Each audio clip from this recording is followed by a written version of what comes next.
சிறுகதை வைர மோதிரம் காணாமல் போகாதது அப்படின்ற ஒரு சிறுகதை. இது கல்கி அவர்கள் எழுதினதுதான். ராஜாராமன் BA ஆனர்ஸ் கடற்கரை சாலை ஓரமாக நடந்து கொண்டிருந்தான். மாலை சுமார் 4 மணி இருக்கும். ஹைகோர்ட்டில் இருந்து திரும்பும் மயிலாப்பூர் வக்கீல்கள் வண்டிகள் ஒன்றன் பின் ஒன்றாக சரசரவென்று போய்கொண்டிருந்தன. அந்த வண்டியில் பல பெரிய பெரிய பணக்காரங்கள் தான் இருக்கிறாங்க. அவர் அப்போது ராஜாராமுடைய மனநிலைமை தெரிந்திருந்தால் இப்படி அலட்சியமாக போயிருப்பாரா? அவ்விரவு அவர் கவலை இருந்து தூங்கி இருக்க முடியுமா? சுருக்க சொன்னால் இப்போது ராஜாராமுடைய உள்ளம் 1,00,000 செங்கலை வேக வைக்கக்கூடிய காலவாயில் போய் எரிந்து கொண்டிருந்த அந்த தீயினால் அவன் அந்த கடற்கரை சாலையில் இருந்த கட்டிடங்களை எல்லாம் சுட்டெரித்து விட விரும்பினான். முக்கியமாக அந்த சென்ட் மண்டபம், பிரசிடென்சி கலாசாலை, புதியதாக கட்டியிருக்கும் பரீட்சை மண்டபம், இவை அவன் கண்களை உறுத்தியது. BA ஆனர்ஸ் பரீட்சை முதல் தரத்தில் தேறிய தனக்கு கதி இப்பொழுது எவ்விதம் இருக்கிறது? பட்டினியினால் இறந்தான் என்ற கதையில் செய்திகளை படித்தால் அவன் ரொம்ப ஆச்சரியப்பட்டுருவான். யாராவது பட்டினா சாவார்களா? என்னத்தான் தரித்திரமானாலும் வயிற்றுக்கு சோறு கிடைக்காமலா போய்விடும்? சுத்த பொய்யும் புழுகும் என்று நினைப்பான். ஆனால் இப்பொழுது அவனுக்கு அந்த கதி தான் வரப்போகுது. ராத்திரி சாப்பாட்டுக்கு வழி இல்லை. தனக்கு மட்டுமல்ல, தன் தம்பி ரகுக்கும் அதே கதி தான். தான் மட்டும் இருந்தால் கூட பாதகம் இல்லை. சமுத்திரத்தில் விழுந்து உயிரை விட்டு விடலாம், அல்லது போலீஸ்காரன் மேல் கல்லை விட்டெறிந்து சிறைக்கு போகலாம். ஆனால் ரகுவை என்ன செய்வது? தனக்கு ஏதாவது நேர்ந்தால் அந்த குழந்தையுடைய கதி என்ன ஆகுது? ரகு சாயந்தாரம் வழக்கம் போல விளையாடி விட்டு, அண்ணா பிஸ்கோட் வாங்கி வந்திருக்கேன் என்று கேட்டுக்கொண்டு வருவான். காலையில் தன்னை காணாவிட்டால் அவன் என்ன செய்வான்? தவித்து போக மாட்டானா? சரிதான், அந்த அறையில் உயிரோடு இருந்து தான் என்ன பிரயோஜனம்? குழந்தைக்கு பிஸ்கோட் வாங்கி கூட கையில் காசு எங்கே இருக்கிறது? 2 வருஷத்துக்கு முன்னால் ராஜாராமனுடைய தாயார் கிராமத்தில் இருந்து திடீரென்று இறந்து போனதாக செய்தி வந்தது. அங்கே அவன் போகும்போது அங்கே ஒன்றுமே இல்லை. அங்கே இருக்கிற சொத்தெல்லாம் விற்று தான் இவனை படிக்க வச்சிருக்காங்க BA ஆனர்ஸுக்கு. அப்போ இருந்த கொஞ்ச நஞ்சத்தை விற்று அதை எடுத்துக்கிட்டு தம்பியோட பட்டணத்துக்கு வந்தான். கொஞ்ச நாள்லேயே அந்த பணமும் காலி ஆயிடுச்சு. இந்த மாலை கடற்கரை சாலையில் அவன் அவ்வளோ உள்ள கொதிப்புடன் நடந்து கொண்டிருந்தான் என்று சொல்ல வேண்டியதில்லை. 3 மாத காலமாக அவன் உத்தியோகம் தேடி அலையாத இடம் சென்னையில் இல்லை. ஹலோ ராஜாராம் என்று குரல் கேட்டு திரும்பி பார்த்தான். ஒரு பெரிய மோட்டார் வண்டி. அவன் பின்னால் ஒரு பெரிய மனிதர். நமஸ்காரம், ஏதாவது வேலையாக போகின்றாயா என்று கேட்டார். வேலையா? வேலை இருந்தால் நான் எவ்வளவோ தேவையில்லையே. அப்படி என்றால் என்னுடன் வா. அந்த பெரிய மனிதர் ஒரு மாஜி திவான். ஒரு தடவை ராஜாராம் கலாசாலை தமிழ்ச்சங்கத்தில் காரியதரிசியாக இருந்தபோது அவரை ஒரு உபநேசத்தில் அழைத்திருந்தான். அச்சமயம் அந்த மாஜி திவானின் ஒரு முக்கிய குணத்தை அவர் பார்த்தார். அது ஒரு புதுமையாக இருந்தது. இன்னமும் பார்த்தால் கணவான் யார் என்று தலைப்புடன் எழுதியிருந்த கட்டுரையை இதற்கு முதல் தான் நான் படித்திருந்தான். அது எப்படி இருந்தாலும் இன்றைய தினம் மாஜி திவான் புகழப்பட்ட ஒரு நிலைமையை அடைந்தார். இருதயம் கூதுகலத்தால் விரிந்தது. இப்போது ராஜாராம் தன் பக்கத்தில் உட்கார்ந்த முகத்தில் ஒரு பெரிய சொட்டு கொடுத்து, என்ன செய்து கொண்டிருக்கிறாய் என்றார். ஆனர்ஸ் படித்துவிட்டு 3 மாதமாக வேலைக்கு அழிந்து கொண்டிருப்பதை பற்றி சங்கோச்சமாக எடுத்து சொன்னான். அதை கேட்டது மாஜி திவான் தனது பிரசங்கத்தை ஆரம்பித்தார். தற்கால நாகரிகம் அவ்வளவு லட்சணத்தில் இருக்கிறது. வேலை என்று அழைகிறார்கள். வேலை இருப்பவர்களும் எப்படி வேலை செய்யாமல் தப்பித்து கொள்ளலாம் என்று பார்க்கிறார்களாம். பெரியவர்கள் எவ்வளவு நல்ல ஏற்பாடு செய்தார்கள் என்று இப்பொழுது தெரிகிறதா? சத்திரியன், பிராமணன், வைசியன், சூத்திரன் என்று பிரித்து அந்தந்த ஜாதிக்கு அந்தந்த வேலை என்று ஏற்படுத்தி கொடுத்தினார்கள். தற்கால நாகரிகத்தை போல் நீங்கள் வசதியாக சொல்கிறீர்களே. நான் சொல்லவில்லையே என்று ஆரம்பித்தார் ராஜா. நீ என்றால் நீயா? நீ சொல்லாவிட்டால் உன்னை போன்றவர்கள் சொல்கின்றார்கள். என் பிள்ளையாண்டான் ஆக்ஸ்போர்ட் படிக்கின்றான். அவன் என்ன எழுதுகிறான் தெரியுமா? ஜவஹர்லால் நேருவின் சரித்திரத்தை படித்தானாம். அவர் சொல்கிறது சரியா இருக்கிறதாம். இந்தியாவுக்கு சோசியலிசம் வர வேண்டுமா? சுத்த முட்டாள்கள். இவர்களுக்கு என்ன தெரியும் இந்தியாவுக்கு வேண்டியது என்ன என்பது? அப்படின்னு அவர் ஆரம்பித்து நிறைய பிரசங்கம் பண்ணிட்டு அவர் தன்னுடைய ஒரு விருந்துக்காக அவனை கூப்பிட்றார். இறங்கு, ஒரு சின்ன டீ பார்ட்டி கொடுக்க போகிறேன், நீயும் இருந்து விட்டு போகலாம் என்றார்.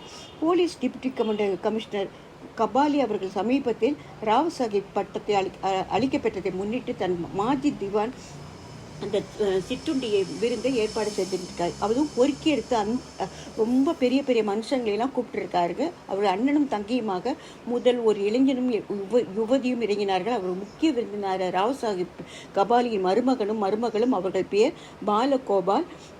உங்களை நான் எங்கேயோ பார்த்துருக்கேனே, செயின்ட் ஜான்ஸ் காலேஜில் படிச்சிருங்கள பாலகோபால்? ஆமாம், கொஞ்ச நாள் நான் படித்தேன். அதற்கு முன் இந்த வஸ்டலா, நீங்கள் காலேஜ் மாடியில் வாரண்டாவில் 3வது துணி சாய்ந்து சாய்ந்து கொண்டு நிற்பீர்கள் இல்லையா? ராஜாராமனுக்கு ரோபம் சிலித்தது.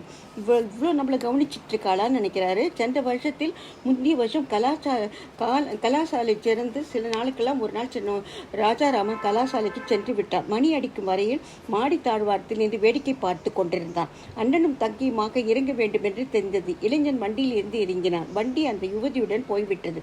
அவன் பெண்கள் கலாசாலைக்கு போகின்றான் போலும். வண்டி போன பிறகு அந்த பெண்ணின் கண்ணின் மட்டும் ராஜாராமன் எதிரில் தோன்றிக் கொண்டிருந்தது. அம்மா எவ்வளோ பெரிய விசாலமான கண்கள்! அடுத்த நாளும் ராஜாராமன் சற்று முன்னதாகவே கலாசாலைக்கு சென்றான். பறந்து விழிகளில் கூடிய அந்த புன்னகை புத்தமுகம் ராஜாராமன் உள்ளத்தில் பதிந்தது. இவள் ஒரு சினிமா ஸ்டாராக இருக்க வேண்டும்.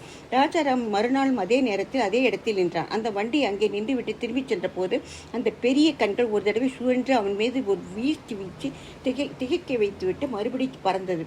3 மாத காலம் ராஜாராமன் ஒரு சொப்பன உலகத்தில் வாழ்ந்து வந்தான். திடீரென்று ஒரு நாள் அம்மா இறந்த செய்தி கேட்டு அவன் அந்த காலத்தில் இருந்த நீக்கி வேற காலத்தில் படித்தான். இந்த நமது மாஜி திவானுக்கு வாழ்க்கையில் பழைய நாகரிகமும் புது நாகரிகமும் அழகாம கலந்திருந்தது. பிரிஞ்சதுக்கு வந்திருந்தவர்கள் கொஞ்சம் தெரிந்து கொள்ளலாம். எல்லாரும் பெரிய பெரிய ஸ்ரீமான் கங்கோத்திரி ஐயர், ஒரு வக்கீல், ஒரு கண்ணாடி போட்டு அமர்ந்துட்டு இருக்க கவர்னர், விருந்தில் இன்னொருவர் ஒரு பத்திரிகை ஆசிரியர், இன்னொருவர் பெரிய ரயில்வே உத்தியோகஸ்தர், அடுத்தவர் ஒரு மாஜி சப் ஜட்ஜு, இப்படி 5வது நபர் ஒரு டிவிஷனல் கார்பரேஷன் கவுன்சிலர். இந்த 5 பிரபலரோடு மாஜி திவான் சாஹிப் 9 பேர் புருஷனுடைய மேஜையில் அலங்கரித்தார்கள். ஸ்திரீயுடைய மேஜையில் இருந்தவர்களை பற்றி நாம் ஏதாவது சொன்னால் மாஜி திவான் கட்டாயம் ஆட்சேபிப்பார். சிற்றுண்டிய ஆரம்பித்தது. இடையிடையே பாலகோபான் தன்னுடைய வாயை கிளறி கொண்டிருந்தான். தற்கால நாகரிகம் என்று மண்ணை வாரி இருக்கிறீர்களே, தற்கால நாகரிகத்தில் அந்த என்ன அம்சம் இருக்கிறது அப்படின்றாரு. மாஜி திவானுடைய பேச்சில் ஒவ்வொரு வார்த்தையும் ராஜாராமன் காதில் விழுந்தது. காரணம் வாசகர்கள் யூகித்துக் கொள்ளலாம். தன்னுடைய கவனமெல்லாம் ஸ்திரீகள் மேஜையில் இருந்தது. அவர்கள் அதிகமாக பேசிய குரல் வச்சலாவுக்கு தான் அவள் அறிந்தான். அந்த மாஜி திவானுடைய வாய் சற்று ஓயாதா என்று அவனுக்கு தோன்றியது. மனப்பான்மை அவன் ரொம்ப இதுவாக பார்த்துட்டு இருக்கும்போது அங்கே ஒரு வைர மோதிரத்தை எடுத்து, இந்த வைர மோதிரம் இன்று வாங்கினேன் அப்படின்னு நிஜ வைரம் இல்லை யாராவது சொல்ல முடியுமா என்று பக்கத்தில் இருந்த மாஜி சப்ஸ்டிட் ஜட்ஜிடம் கொடுத்தார். அதில் பதிந்திருந்த ஒரு பெரிய வைரமும் அதில் 2 வைரமும் பளபளவென்று கண்களை பறித்தது. மாஜி அதை படுத்து அசல் வைரம் மாதிரி தான் இருக்கிறது என்றார். அடுத்தது மாஜி ஏற்கனவே உலகில் தர்ம குழப்பம் இருக்கிறது, இமிட்டேஷன் வைரம் ஒன்றை வாங்கிட்டேனான்னு பாருங்க அப்படின்ட்டு ஒவ்வொருத்தையாக கொடுத்துட்டு வராரு. அப்போது மாஜி திவான் ஆஹாஹாஹா, பார்த்தீங்களா, கேவலம் ஒரு வைரத்தை போய் நாம் கண்டுபிடிக்க முடியாதவர்கள் சத்தியத்தின் ஸ்வரூபத்தை எப்படி கண்டுபிடிக்க போகின்றோம்? நிஜ வைரம் தான், ரூபாய், இது ரொம்ப காஸ்ட்லியான வைரம் தான் கண்டுபிடிக்கிறாங்க. ராஜாராமுடைய செவிகளில் இதெல்லாம் ஏறவில்லை. வைர மோதிரம் என்பது மட்டும்தான் காதில் விழுந்துச்சு. அப்போ கொஞ்ச நாள் ஆச்சு, வைர மோதிரம் காணலை. திருவல்லிக்கேணி அவர் ராஜாராம் எழுந்துக்கிறார். திருவல்லிக்கேணி சுந்தர் முதலியார் கோயில் தெருவில் 48ஆம் வீட்டில் மாடி அறையில் இருக்கிறேன். ஆனால் எத்தனை நாள் நான் இருப்பேன் என்று நிச்சயமில்லை. ஏன்னா வாடகை கொடுக்க முடியாது. எங்கள் வீடு எழும்போலில் இருக்கேன். நீங்கள் ஒரு நாள் கட்டாயம் வர வேண்டும் என்று பாலகோபால் சொல்லி ஒரு விலாசம் எழுதி கொடுத்தார்.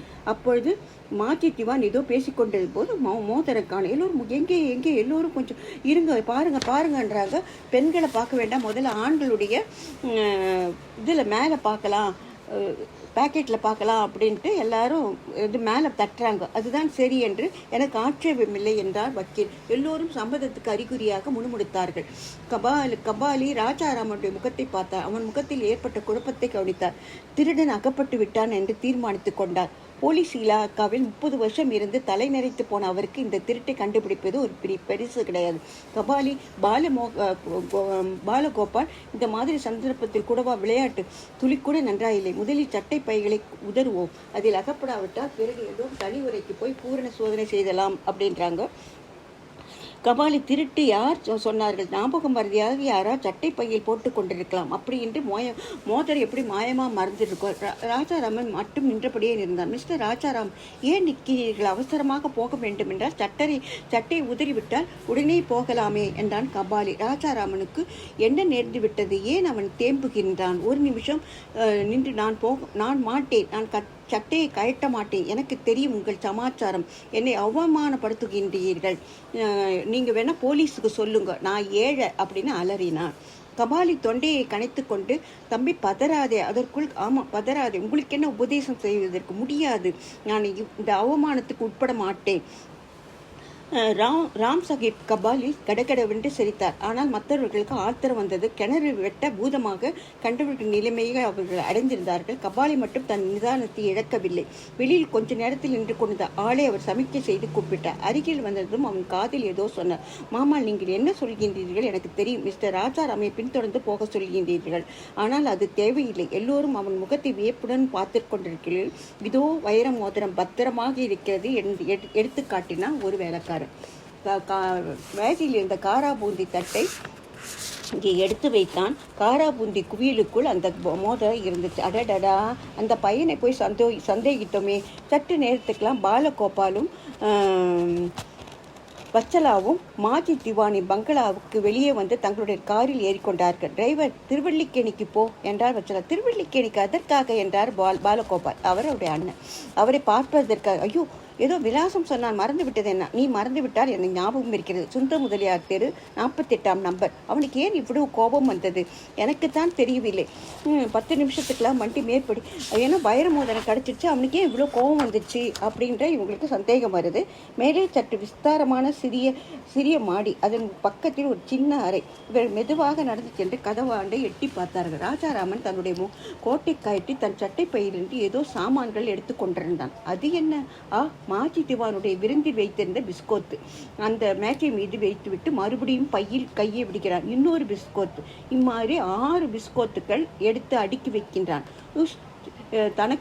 தானே பேசிக்கொள்கிறான். ரகு ரகு, அவனை போன்ற 1000 தேவக்கன்னிகளின் காதலை காட்டிலும் உன்னுடைய அன்புதான் எனக்கு பெரிது.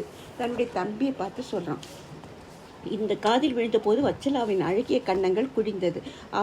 அவள் என்று அவன் குறிப்பிடுவது யாரே என்று வச்சலாவுக்கு தெரியாதா? அந்த சமயத்தில் அண்ணா அண்ணா என்று ஓடி வந்தான். ரகு, ஓடிவா. அந்த நிமிஷத்தில் குறு என்று கண்களும் சுருட்டை மயிருமாக ஓடி வந்த அண்ணன், அண்ணா, பிஸ்கோத்து வாங்கி வந்திருக்கிறாயா? வெளியில் நிற்பவர்கள் யார் என்று மெதுவாக கேட்டான். ராஜாராமன் ஆச்சரியத்துடன் வெளியே வந்து பார்த்தான்.